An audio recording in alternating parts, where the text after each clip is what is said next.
One of the girls actually said something like, towards the end of the program, she said, "Do you know what I love about this program? We don't get judged. The old people don't judge us." And I think teenagers today are so full of concern about judgment. Who's judging? It's maybe the teachers are judging my work, my peers are judging my every move, my parents are judging whether I'm a good or a bad person. Everybody's judging me. But the old people are judging. They just want to talk. And so just talking was just amazing. It's so simple and yet quite profound. Lots of children develop some skills around questioning techniques, the interest that they showed, understanding how just talking to people and building relationships is so vitally important.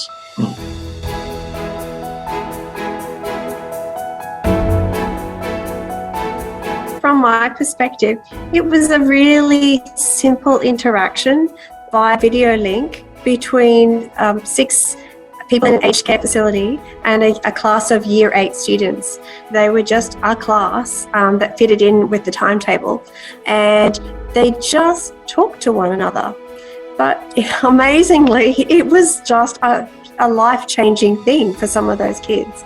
Some of your more extroverted children were the ones to start with, and 2 of them ran the program a little bit. They're Year 8, so they were 13, maybe some of them were turning 14 already. So they're able to put together some questions.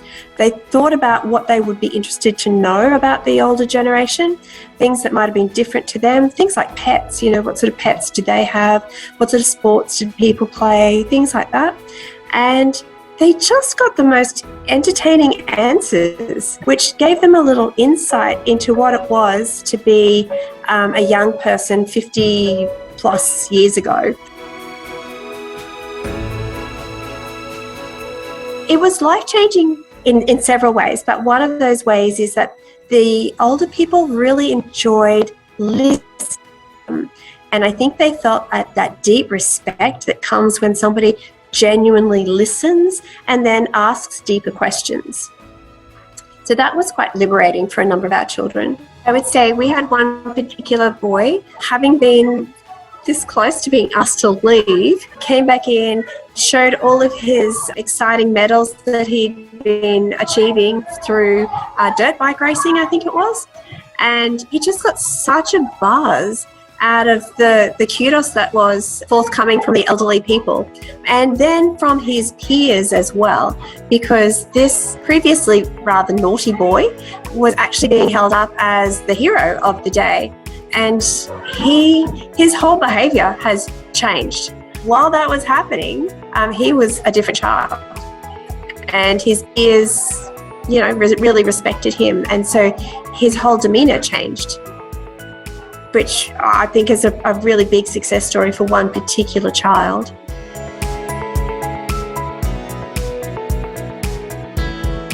Lots of children develop some skills around questioning techniques, the interest that they showed, understanding how just talking to people and building relationships is so vitally important.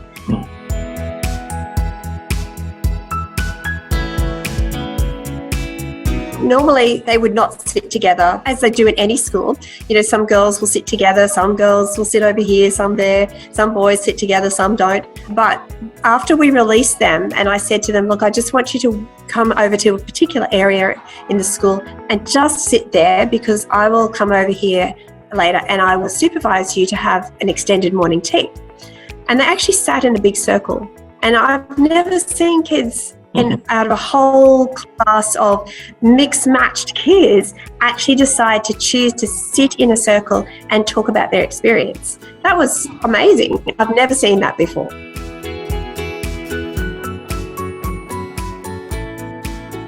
You can probably see, if I tilt my screen, we've got a lot of glass in our classrooms, and the other children would sort of stare at the glass going, when's it our turn to talk to the old people? So it was actually seen as a really positive thing that all children might be involved in.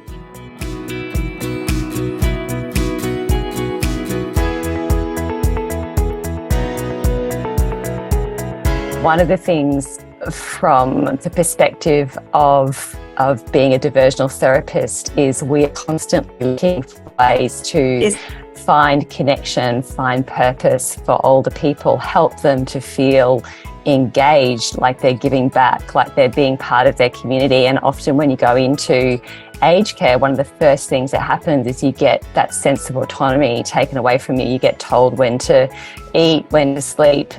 Try very hard not to do these things, but it is the way aged care environments are set up. And so I think that one of the miraculous things that happens when these sorts of interactions take place is that often residents go from a place of perhaps not learned helplessness necessarily, but a place of feeling maybe a little bit depressed or a bit isolated, to starting to feel that they're giving back, that the students are listening to them. You know, it was what Katrina was saying earlier on, that they're curious, they want to know more, you know, the ums and the ahs and the wow, really? Did that really take place? And it kind of, I think, makes the residents stop back and take a breath and have a moment and think, I'm actually giving something back. And we saw that.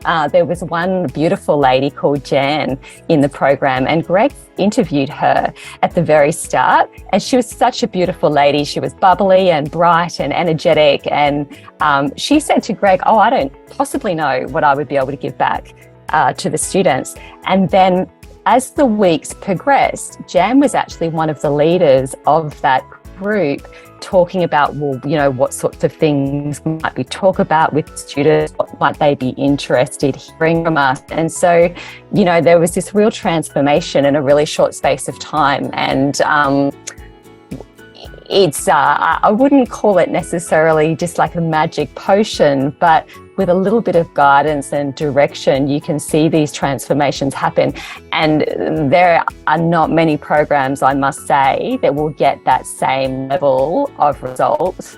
I wish there was in that lifestyle and leisure space, and it's just pure that human connection, and just makes it really special. Staff in general are really supportive. It's really hard to make it work in a secondary context, but it does make a huge difference. And I would say I worked really closely with Wendy, and I actually found the whole experience to be just so beautiful. Almost made me want to throw my job away and work in an aged care sector, because it just was so lovely. It really was.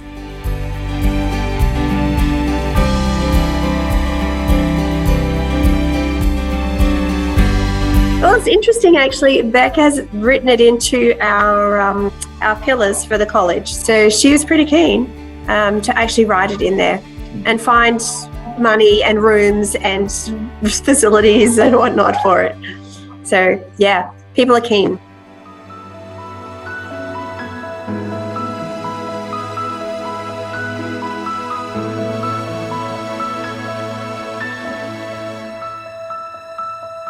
Yeah, absolutely. Kind of goes back to what I was saying before about that beautiful young student has made the decision to become an occupational therapist, and she specifically wants to work with older people.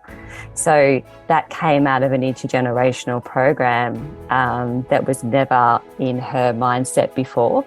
And from the staffing perspective, our staff are absolute champions in aged care. You know, they have worked so incredibly hard through COVID. They've been flattened by many challenges, floods, you know, fires, all sorts of things. You know, we know what's happening, and yet they stay. And I think that when you put programs like these into aged care homes and you enable the staff to have the time to be able to engage in these programs, I think it reminds them of, firstly, why they went into aged care, because it is all about connection and relationships. And I think for some of them, it becomes one of the things that they really look forward to in their day, within a lot of other challenges and time pressures that they have. So I think that intergenerational programs, from the perspective of our youth, are opening their eyes and their minds up to the possibility of potentially being able to work with older people because they're really wise and they're amazing and they've got these stories and we want to be more involved with them. They may have never even thought of that as a prospect before. And then for our existing staff, it really is giving them the connection that I think a lot of them crave and a lot of them went into aged care for in the first place.